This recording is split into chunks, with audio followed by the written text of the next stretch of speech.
नमस्कार, स्वागत है आपका हेडलाइंस इंडिया पर। मैं हूं नवीन चौहान। नेपाल के प्रधानमंत्री ओली की कुर्सी डोल रही है।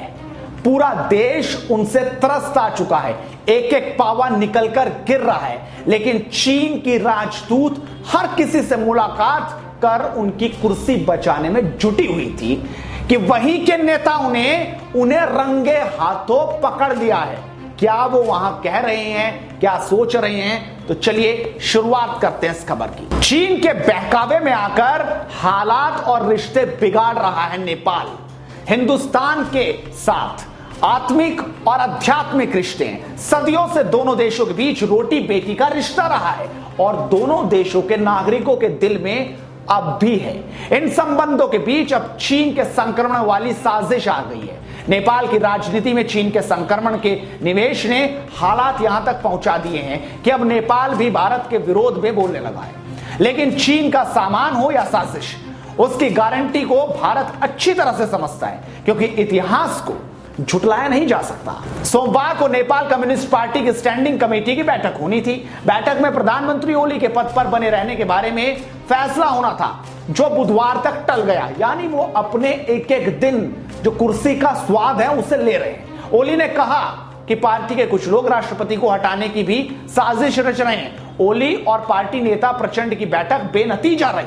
चीन की राजदूत लगातार मुलाकात कर रही है और नेपाल के प्रधानमंत्री की कुर्सी बचाना चाहती है। दरअसल उनकी मुलाकातों के बाद खबर आई है कि केपी ओली के भविष्य को लेकर सोमवार को होने वाली बैठक को अब बिना कोई कारण बताए बुधवार के लिए टाल दिया गया है।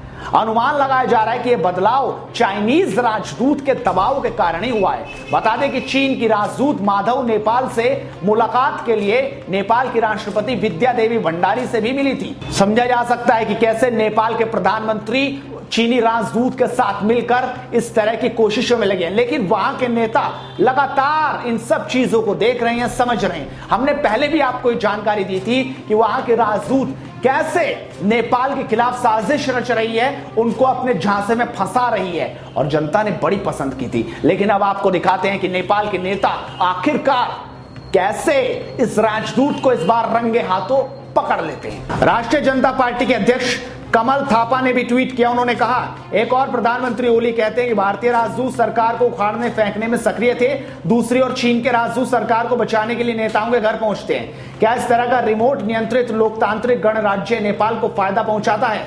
क्या ये अपनी राष्ट्रीयता को बचा सकता है? नेपाली कांग्रेस के युवा नेता धनराज गुरंगू ने कहा कि आंतरिक मामलों में विदेशी राजदूत की सक्रियता गलत थी। भारतीय राजदूत सरकार को उखाड़ फेंकने के लिए सक्रिय थे। यह बताया गया कि चीनी राजदूत पीएम ओली की सरकार को बचाने के लिए नेताओं के दरवाजे पर पहुंच गए हैं। गुरुंगू का सवाल है, जब नेपाल की सरकार को उखाड़ फेंकने और बचाने का काम विदेशी राजदूतों को करना है, तो हमारी राष्ट्रीयता कहां जा रही है? क्या कुर्सी को उखाड़ फेंकना और बचाना राष्ट्रवाद है? तो आपने देखा, नेताओं ने कहा कि आखिरकार ये राजदूत क्या कर रही है। हमारी देश की सरकार है और हमारे प्रधानमंत्री हैं। आखिरकार ये हो क्या रहा है? जनता क्या कुछ कह रही थी वो हमने आपको पिछली खबर में बताया था। नेपाल में इस वक्त भूचाल है। बुधवार तक जरूर बात टल गई है, यानी सत्ता भी बुधवार तक ही चल पाएगी। उसके बाद यह तय जरूर हो जाएगा कि आखिरकार नेपाल का होगा क्या। इस वीडियो पर आप अपनी राय जरूर दीजिए, साथ इस वीडियो को शेयर कीजिए और हेडलाइंस इंडिया को सब्सक्राइब कीजिए, सपोर्ट कीजिए। नमस्कार।